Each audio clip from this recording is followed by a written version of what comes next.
Wait, where the fuck's all the? Oh, there we go. All right.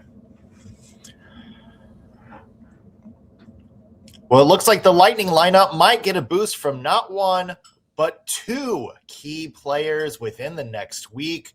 Could we see the return of Ryan McDonagh and Victor Hedman, both by the Stadium Series? More on today's Locked on Lightning.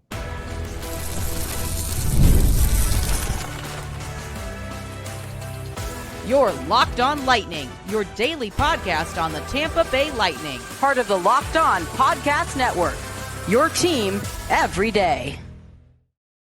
Thank you for making Locked on Lightning your first listen of the day. Every single day, we are your free daily Tampa Bay Lightning podcast, part of the Locked on Podcast Network, now the #1 sports podcast network. As always, we want to begin with a shout out to our everydayers out there. Those of you tuned to every single show, every single day, we love you. Appreciate the support you give us week in and week out. I'm Nick Morgan, and I am joined by the Daphne to my Velma, Greg Stephen. Greg, welcome in, buddy.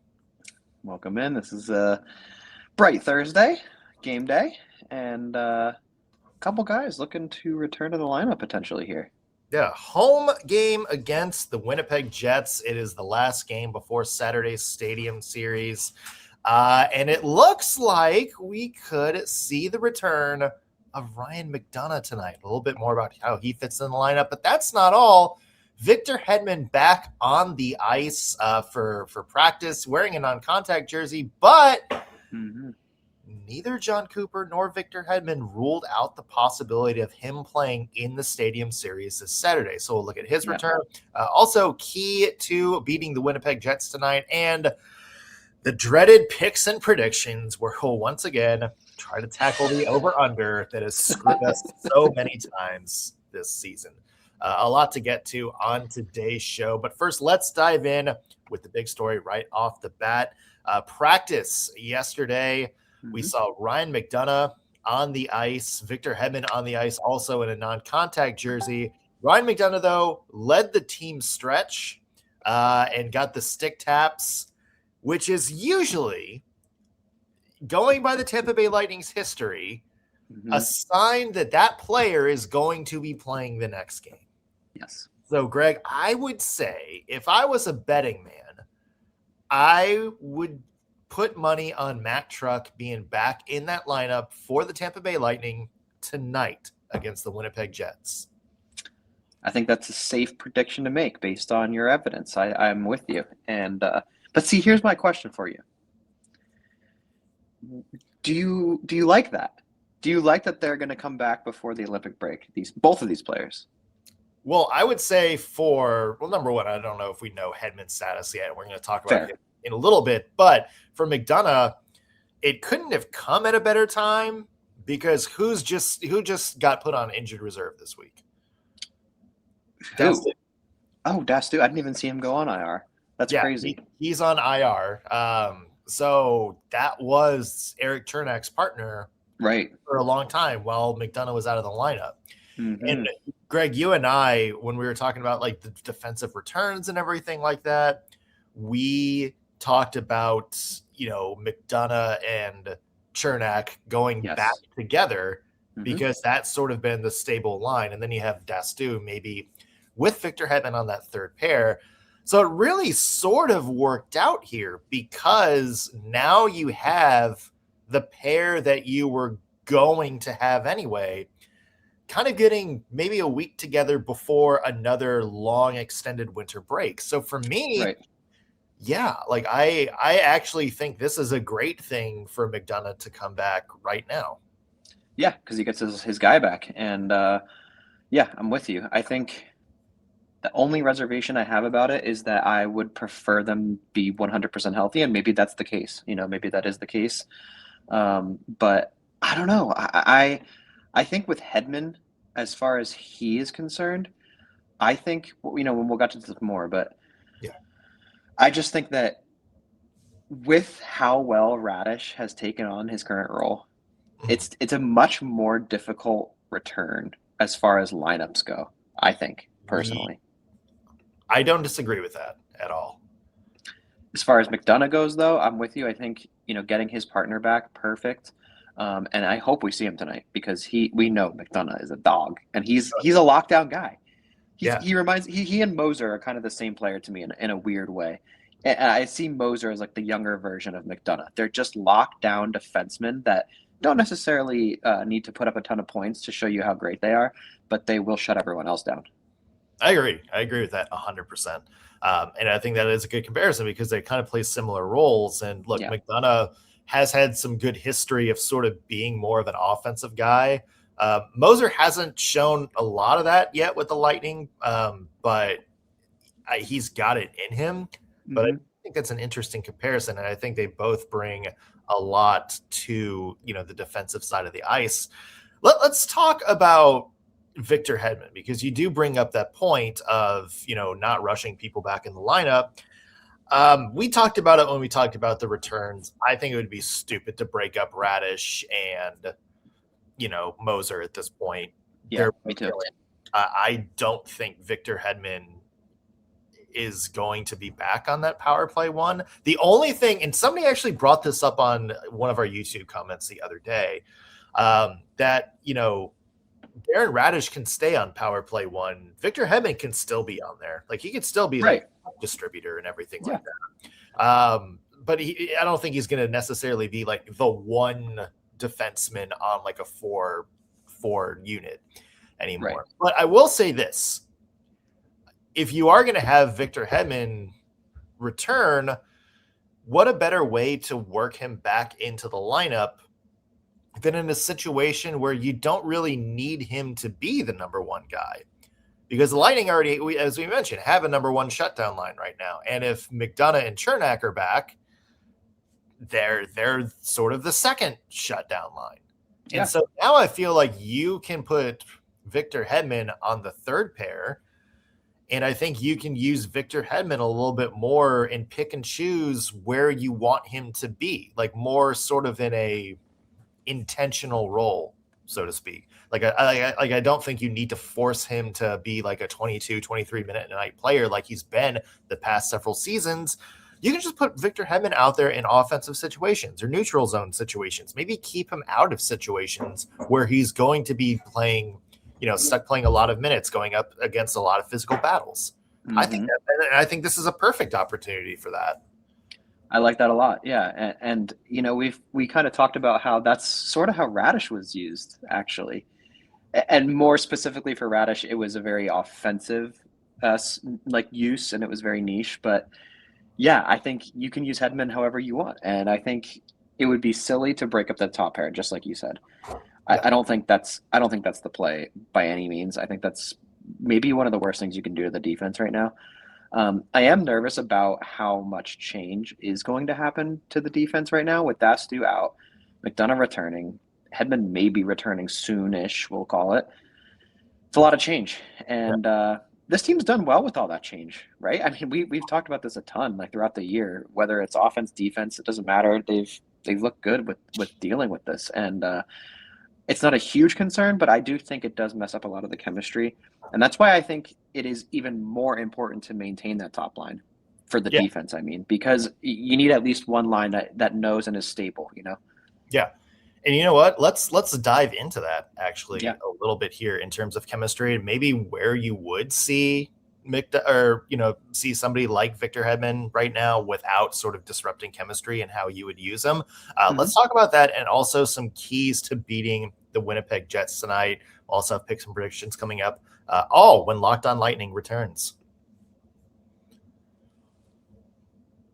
Today's episode is brought to you by Indeed. Hey, have you ever used online dating apps, swipe right on somebody who seemed to have the perfect profile, perfect prompts, and then all of a sudden you go on the date and there's no chemistry whatsoever? They're not a match for you. We can always swipe left, but you can't always do that when you hire somebody. That's why the resume needs to match the performance. And when you want candidates who truly match what you're looking for, you need Indeed sponsored jobs. If you're hiring, Indeed is all you need. Stop struggling to get your job post seen on other sites. Indeed Sponsored Jobs puts your post at the top of the page and helps you reach the right candidates faster. Sponsored Jobs boosts your job posts to the people who are the best match for your role, and that makes a difference. Indeed actually scans resumes and matches you with qualified people who meet the criteria you're looking for. According to Indeed data, sponsored job posts directly on Indeed are 90% more likely to report a hire than non-sponsored jobs. So spend more time interviewing candidates who check all your boxes with less stress, less time, and more results using Indeed sponsored jobs. Listeners of the show get a $75 sponsored job credit to help you give your job the premium placement it deserves. All you need to do is go to Indeed.com/lockedon. Again, go to Indeed.com/lockedon right now and support the show by saying you heard about it on Locked On Lightning. Terms and conditions apply. If you're hiring, Indeed is all you need. Welcome back to Locked On Lightning. Nick Morgan here alongside Greg Stephen. And Greg, before the break, you were talking about the chemistry of how you're going to insert these very, very capable, good players. And that's what, Ryan McDonagh and Victor Hedman are great players into the lineup without really disrupting the chemistry that you have right now. I think the third line or the third defensive pair for Hedman helps that. And I'll tell you what, right now, if Dastu's out of the lineup, you and I talked when we did this, and we said Dastu would, I think, be a good foil for Victor Hedman, because I think it's a situation where he can do a lot of the physical work. Right. But I think right now with Dastu out, there's somebody obvious that I think, assuming Victor Hedman is going to come back soon, hopefully by the Stadium Series, I think Max Crozier is another good foil for Victor Hedman. Not only just because he's the right-handed shot, but I've watched Crozier this season, and he's really, I think, taken his game up a level this year. He's not afraid to get physical. He's not afraid to get into dirty areas. He does a lot of grunt work. He'll go out there behind the net and take the hits to be able to freeze the puck or hold it, wait to get it out to somebody. He's not afraid to block shots, get into passing lanes. He's not afraid to mix it up, throw a glove or two. He I think has really impressed me this season with how much he's grown from the last couple of years, where he kind of made some guest appearances from the AHL, and his scoring is also pretty good. He's got 10 points this year. Greg, I think this is a perfect situation to take Max Crozier and have him not only be a compliment to Victor Hedman, but playing with Victor Hedman, that's gonna rub off on a young defenseman like Max Crozier. That's exactly what I was going to say. I think learning from an experienced guy and Hall of Famer, let's call him, like Victor Hedman, is a great way to take your game to the next level. And like you said, I think Crozier is a guy that I am so happy is succeeding. And it's kind of selfish, because I was saying this whole time while Perbix was on this team, I was like, why is Crozier not playing here? What are we doing here? And now, he finally got his time to shine this season. And you're right. He looks great, and he does everything. He does every single thing. And I don't think doesn't have that categorization that I would give someone like Moser, where I say Moser is a shutdown D guy more than anything else. And, for me, Raddysh he's looking more all around now, but I would still say he is much more offensive minded than anything else. For me, Crozier is just kind of a touch of everything, and he does all of it very well.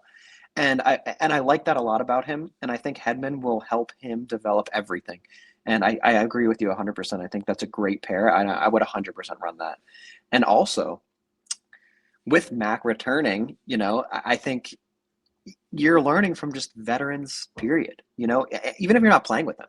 Yeah. I think Mac is that guy that's on the bench saying, you could have been in this spot on that play, or here's where you could have changed this up. And I think right now we've seen a lot of these younger guys and less experienced guys playing together, and they've done a fantastic job.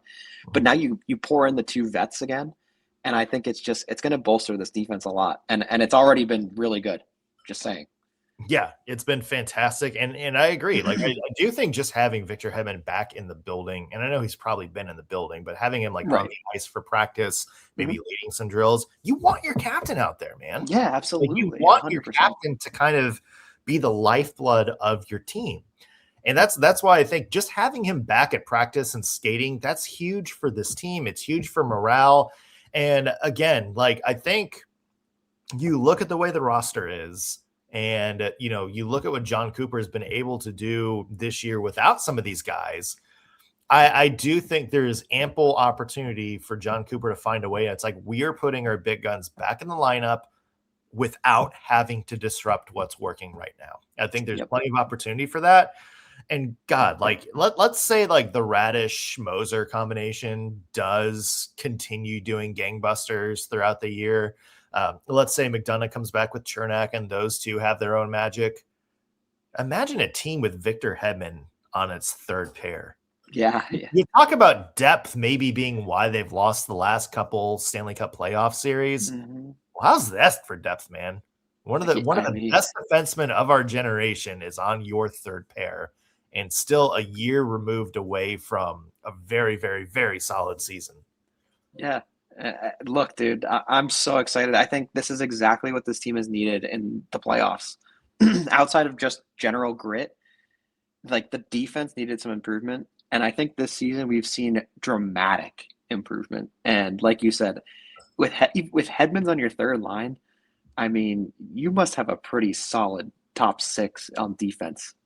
Like, I don't know. I think it's going to be so exciting to watch, especially when we come back from the Olympics. And these guys have all been a little more healthy and have had time to skate a lot more and kind of rejuvenate everything.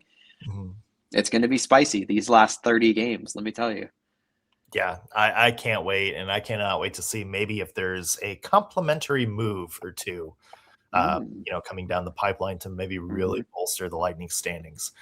Greg, let's talk a little bit about tonight's game against the Winnipeg Jets, and let's talk about the Jets first. Okay.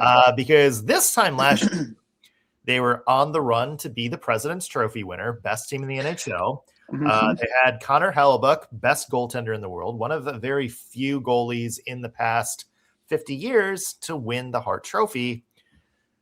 This year, it's all falling apart. Yeah, not so good. No, they are second to last in the Central Division, 21-24-7. Connor Hellebuyck was injured at the part of the year, has not necessarily been his same spot. He's been kind of average in terms of stats this year, but average is well below where we're used to seeing Connor Hellebuyck.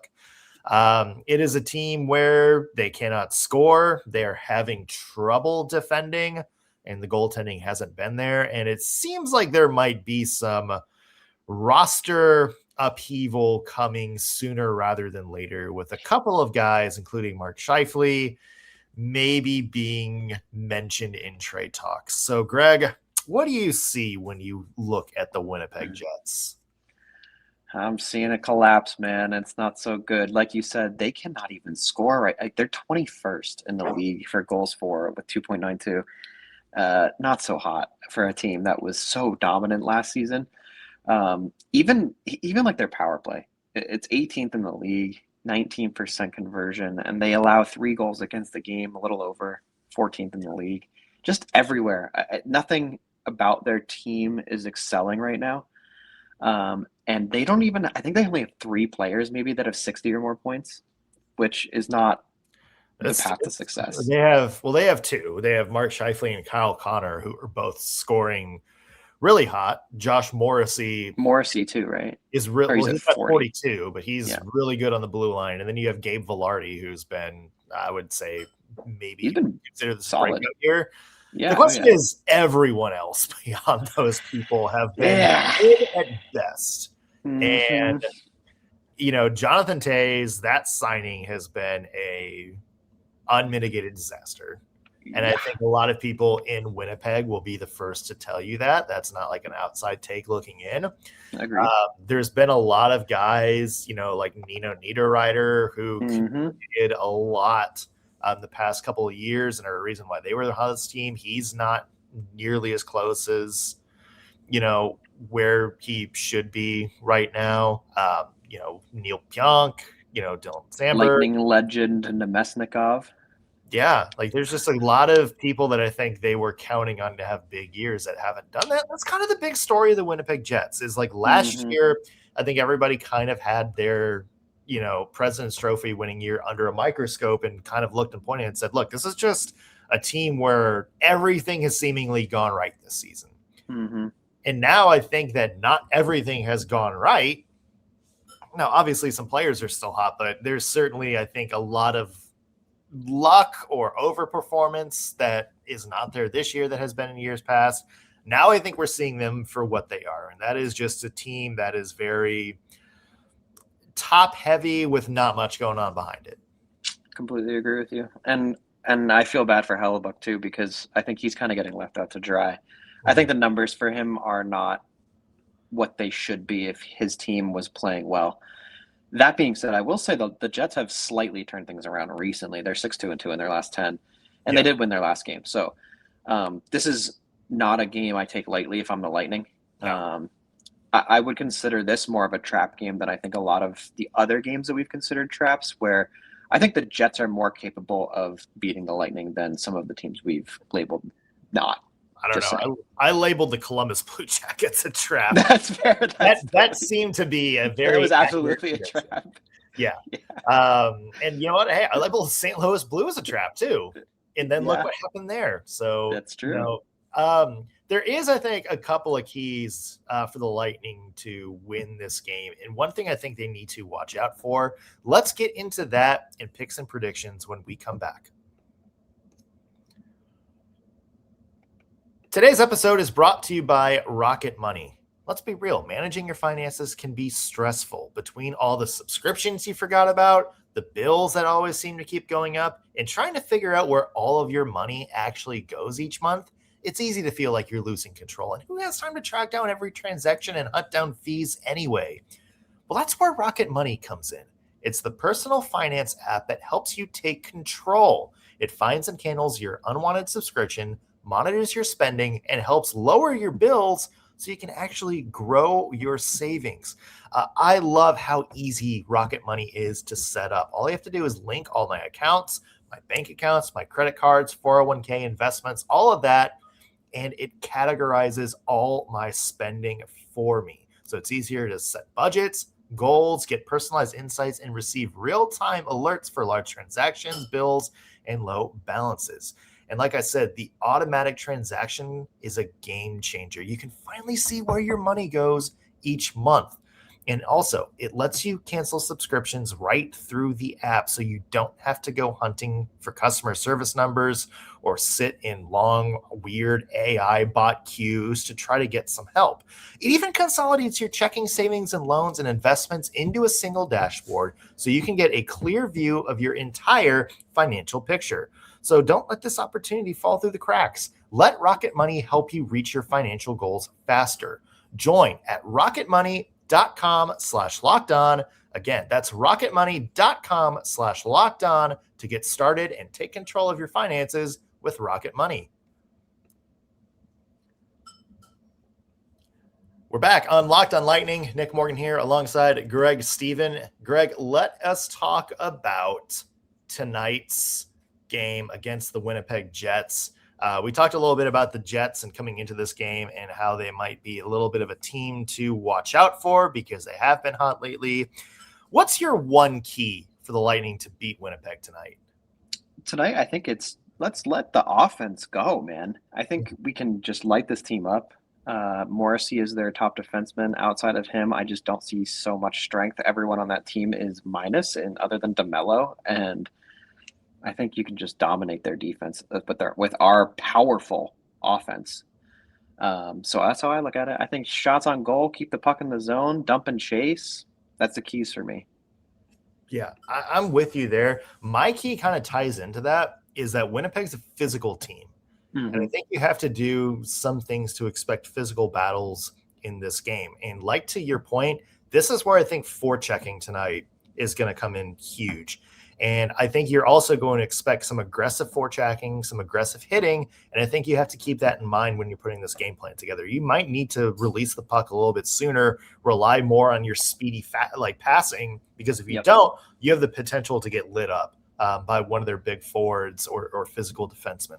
I think it is going to be a little bit tougher to win, sort of the dump and chase battles tonight because of how big and how physical Winnipeg is. you may need to rely a little bit on Brandon Hagel to be sort of an energy guy to go out and win some of those battles. Same for somebody like Nick Paul. Same for somebody like that third line, the Yanni Gord, Pontus Holmberg, Zemgus Girgensons line that's been so good at doing that this season. To me, Greg, that third line, that's the X factor tonight, because I think the way Winnipeg plays, how physical they are, that third line, that's who matches up best against that style of play.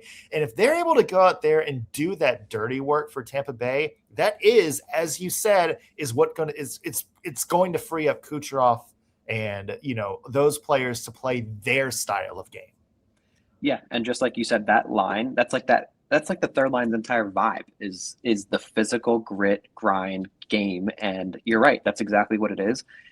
And I think that, like you said, it's going to free up Kucherov if those guys are doing their part. But on top of that, it's also what you said earlier.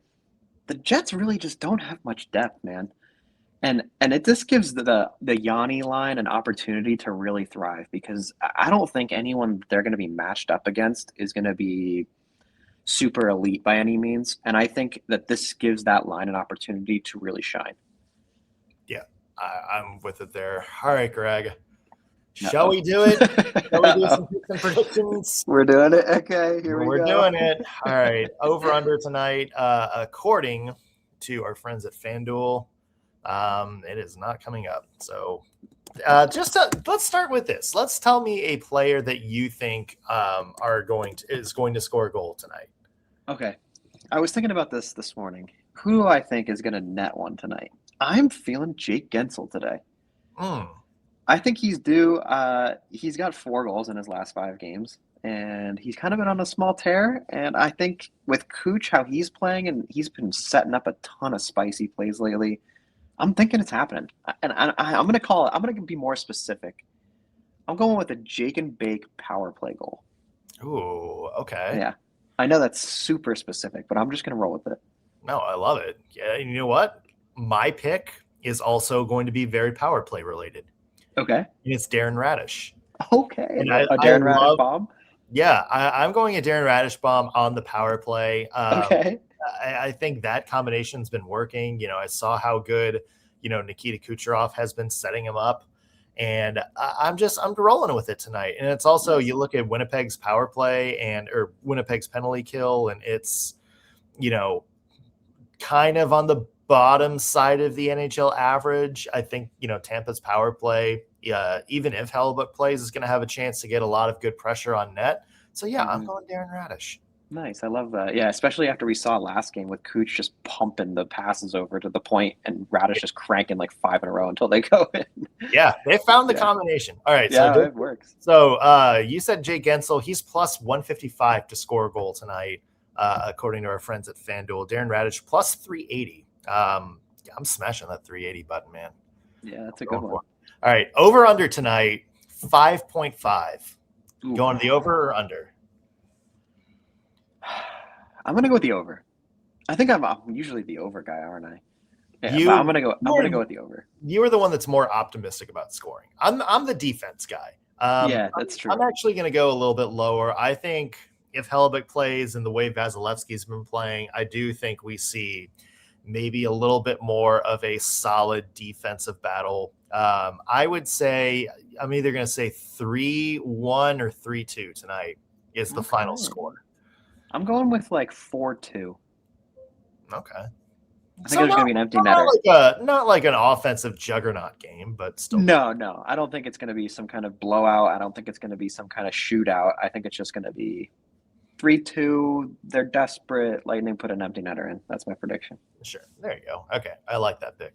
All right. So we are going to figure out how the Tampa Bay Lightning do against the Winnipeg Jets tonight. We'll have a full recap on tomorrow's Locked On Lightning and look ahead to our official game day preview for Saturday's Stadium Series game against the Boston Bruins. Oh, we are looking forward to it. So much fun stuff on tomorrow's show. Hey guys, in the meantime, be sure to follow our podcast on social media. We're Locked On Lightning on Instagram, TikTok, pretty much wherever you scroll, find us there. Also, be sure you subscribe to our show. Whether you're watching on YouTube or listening in on your favorite podcasting platform, hitting that subscribe button not only keeps you in the loop when we have new content, but it also helps us out with our numbers a little bit as well. That's going to do it for us on today's Locked on Lightning. Thanks for making us your first listen of the day. Back with a new episode tomorrow. We'll see you then.